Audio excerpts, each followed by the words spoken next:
காஞ்சிபுரம் தாட்டித்தோப்பு பகுதியில் தரைப்பாலம் அமைக்க கடந்த 8 மாதங்களுக்கு முன்பு அமைச்சர் தாமு அன்பரசன் அடிக்கல் நாட்டியிருந்தார். இந்த நிலையில் தற்போது வரை பணிகள் தொடங்கப்படாமல் உள்ளதால் அந்த பகுதி மக்கள் ஒத்தையடி பாதையில் சிரமத்துடன் பயணம் செய்யும் நிலை ஏற்பட்டிருக்கிறது. இது தொடர்பான கூடுதல் விவரங்களை தர காத்திருக்கிறார் எமது செய்தியாளர் துரை வெங்கடேசன். துரை வெங்கடேசன், வணக்கம். 8 மாதங்களாகியும் இன்னும் பணிகள் தொடங்கப்படாமல் இருக்கும் நிலையில் அதிகாரிகள் தரப்பில் விளக்கம் கொடுக்கப்பட்டிருக்கா? முழு விவரங்கள் என்ன? வணக்கம். தற்போது நாம் நின்று கொண்டிருக்கக்கூடிய பகுதியானது காஞ்சிபுரம் மாநகராட்சிக்குட்பட்ட 27வது வார்டு பகுதி, நசரத்பேட்டை பகுதி. இந்த பகுதியிலே கடந்த பருவமழையின் போது இந்த வெள்ளத்தினால் சேதமாகி இருக்கக்கூடிய அந்த பாலம், தலைப்பாலமானது தற்போது வரை அடிக்கல் நாட்டப்பட்டும் தற்போது வரை அந்த பணிகளானது துவங்கப்படாமல் அந்த கிடப்பிலேயே அந்த பணிகளானது போடப்பட்டிருக்கிறது. தொடர்ந்து இந்த பகுதியை சேர்ந்த அதாவது இந்த பகுதியிலே முருகன் நகர், பல்லவன் நகர், புதுநகர், கிருஷ்ணா நகர் போன்ற 10க்கும் மேற்பட்ட இந்த பகுதிகள் அமைந்திருக்கிறது. இந்த பகுதியிலே சுமார் 2500க்கும் மேற்பட்ட குடியிருப்புகள் இந்த பகுதியிலே இருக்கின்றன. இந்த நிலையில் இந்த பகுதியிலே வசித்து வரக்கூடிய பொதுமக்கள் இந்த 2 பாலங்கள் இந்த பகுதியிலே அமைந்திருக்கின்றன. ஒன்று தாட்டித்தோப்பு பகுதியில் இருக்கக்கூடிய தற்போது நாம் பார்த்து கொண்டிருக்கக்கூடிய அந்த காட்சிகளானது தாட்டித்தோப்பு பாலம். இங்கு இருந்த தலைப்பாலமானது வெள்ளத்தினால் கடந்த பருவமழையின் போது வெள்ளத்தின் போது சேதமாகி இந்த வெள்ளத்திலே அடித்து செல்லப்பட்டது. இந்த நிலையிலே தற்போது நாம் பார்த்து கொண்டிருக்கக்கூடிய காட்சிகளானது அந்த தலைப்பாலம் உடைப்பு ஏற்பட்டதன் காரணமாக தற்போது அந்த ஒத்தையடி பாதையாக தற்போது மாற்றப்பட்டு தற்போது அந்த அடிக்கல் நாட்டப்பட்டும் கூட அந்த பணிகளானது துவங்கப்படலால் இந்த பகுதியை சார்ந்த அந்த பொதுமக்கள் அந்த சிரமமுடன் அந்த பகுதியை ஒத்தையடி பாதையிலே கடந்து சென்று வருகிறார்கள். மேலும் இந்த அடுத்து இருக்கக்கூடிய இன்னொரு பகுதியிலே முருகன் நகர் பகுதி, இந்த பகுதியை தற்காலிகமாக பாலம் அமைக்கப்பட்டிருந்தாலும் கூட இவர்கள் எல்லாம் சுற்றி செல்லக்கூடிய ஒரு நிலையானது ஏற்பட்டிருக்கிறது. இதன் காரணமாக ஆனாலும் கூட அந்த பகுதியின் வழியாக சுற்றி பொதுமக்கள் செல்லக்கூடிய ஒரு நிலையானது ஏற்பட்டிருக்கின்றது. கடந்த ஜூன் மாதம் 23ஆம் தேதி அன்று இந்த பகுதியிலே அடிக்கலானது நாட்டப்பட்டு அங்கு பில்லர்கள் மட்டுமே போடப்பட்டிருக்கிறது. 2,24,00,000 ரூபாய் மதிப்பீட்டிலே இங்கு அடிக்கல் நாட்டப்பட்டு அமைச்சர் தாமு அன்பரசனால் அந்த அடிக்கலானது நாட்டப்பட்டிருந்தது. தொடர்ந்து இந்த பணிகளானது தற்போது 1 வருடங்களை கடந்தும் தற்போது வரை அந்த பணிகளானது நடைபெறாமல் இருந்து வருகிறது.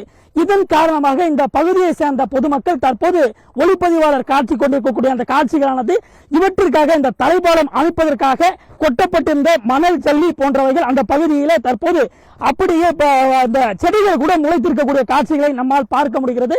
தொடர்ந்து இந்த பணிகள் தொடர்ந்து இந்த கிடப்பில் போடப்பட்டிருக்கக்கூடிய பணிகளால் இந்த பகுதியை சேர்ந்த பொதுமக்களும் இணைப்பில் இருங்க, தொடர்ந்து பேசலாம் துரை. அடுத்தபடியாக காஞ்சிபுரம் எம்எல்ஏ திரு எழிலரசன் இணைப்பில் இணைந்திருக்கிறார். அவரிடம் பேசலாம். வணக்கம் சார், இணைப்பில் இணைந்தமைக்கு நன்றி. இப்ப 8 மாதங்களுக்கு முன்பு அடிக்கல் நாட்டி இருக்கு தரைப்பாலம் அமைக்க, ஆனா இப்ப வரைக்கும் பணிகள் தொடங்கப்படவே இல்லை அப்படிங்கிறது ஒரு குற்றச்சாட்டா இருக்கு. இப்போ ஒத்தையடி பாதையை பொதுமக்கள் பயன்படுத்தும் பொழுது மழை காலங்கள்ல மிகுந்த சிரமத்திற்கு உள்ளாவாங்க இல்லையா? இப்ப பணிகள் எப்பொழுது தொடங்கப்படும்? இந்த பொதுமக்களின் குறைகள் எப்போது தீர்க்கப்படும்? இந்த பணியை பொறுத்தவரை 2015ஆம் ஆண்டு அந்த வெள்ளத்தின் போது பெருமளவில் பாதிக்கப்பட்டது. அது அப்பையிலிருந்து அதை கொஞ்சம் கொஞ்சமா சீரமைத்து வைத்து இருந்தோம்.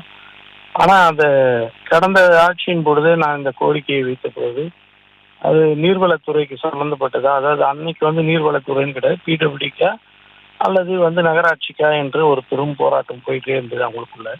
பிறகு திமுக ஆட்சி அமைந்த பிறகு மீண்டும் நானே சட்டமன்ற உறுப்பினராக வந்த போது கோரிக்கை வைத்தோம். அப்பொழுதும் அதுக்காக டிலே ஆகிட்டு இருந்த பொழுது உங்கள் தொகுதியில் முதலமைச்சர் என்ற 10 கோரிக்கைகள் ஒன்றாக ஒவ்வொரு சட்டமன்ற உறுப்பினர் கேட்கிற மாதிரி கேட்கப்பட்ட அந்த கோரிக்கையின் அடிப்படையில் மாண்புமிகு முதலமைச்சர் அவர்கள் இந்த திட்டத்திற்கு நிதி ஒதுக்குனாங்க. என்ன பிரச்சனை வந்துருச்சுன்னா, எக்ஸிபிஷன் போது யார் செய்யறதுன்னு வந்தது முதல்ல. பிறகு டிசைன்ல ஒரு பிரச்சனை வந்தது. டிசைன்ல அந்த காங்கிரீட்ஸ்க்கு யூஸ் பண்ற உள்ளர யூஸ் பண்ற ஆர்சிசியில் யூஸ் பண்ற ஸ்டீல்ஸ் கவுண்ட்டு, அதுக்கான எஸ்டிமேஷன்ஸ், இந்த டிஃபரன்சியேஷன் வந்துடுச்சுன்ட்டு அதை வேலைக்காக எடுத்தவர்கள் அதை செய்ய முடியாதுன்ற ஒரு நிலையை நின்றுடுச்சு. எனவே மீண்டும் ஒரு ரீடிசைனிங் வாங்கி அதுக்கான பணிகள் தொடங்கப்படுகிறது. இப்போ வருகிற இந்த வர திங்கட்கிழமை அந்த மாதிரி தொடங்குற அளவில் இருக்காங்கன்றது தான் உண்மையான செய்தி.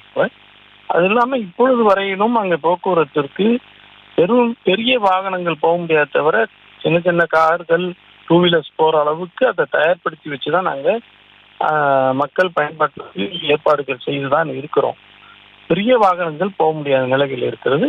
ஆனாலும் இந்த பாலம் வேலை வந்து மிக விரைவில், அதாவது 1-2 நாட்களுக்குள்ளாகவே இது தொடங்க இருக்கிறது என்பதை இந்த நேரத்தில் சொல்ல கடமை. இணைப்பில் இணைந்து உங்களுடைய கருத்துக்களை பகிர்ந்து கொண்டமைக்கு நன்றி திரு எழிலரசன். செய்திகளை உடனுக்குடனும் துல்லியமாகவும் தெரிந்து கொள்ள சப்ஸ்கிரைப் பண்ணுங்க.